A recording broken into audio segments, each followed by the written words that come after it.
आज हम बात करेंगे कि प्रेगनेंसी में जो डॉपलर अल्ट्रासाउंड होते हैं वो क्या होते हैं और उनकी इम्पोर्टेंस क्या होती है।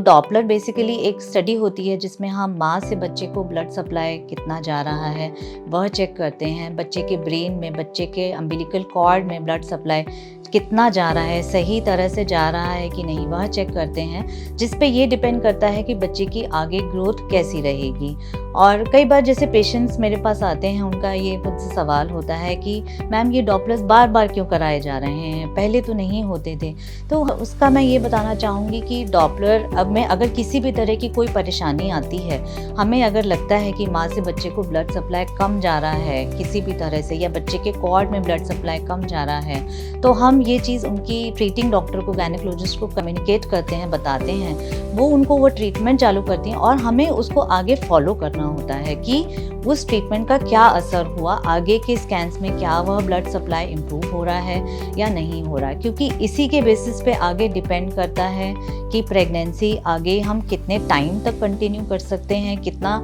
सेफ रहेगा बच्चे के लिए, है ना। क्योंकि हम एक चाहते हैं कि एक हम हेल्दी बेबी दें, है ना। एट द सेम टाइम हमें ये भी देखना होता है कि बच्चे की ग्रोथ कॉम्प्रोमाइज़ ना हो अंदर। तो हमें ये चीज़ें, इसलिए डॉपलर मॉनिटरिंग कई बार एक सीरियल मॉनिटरिंग होती है जो कि डिपेंड करता है कि क्या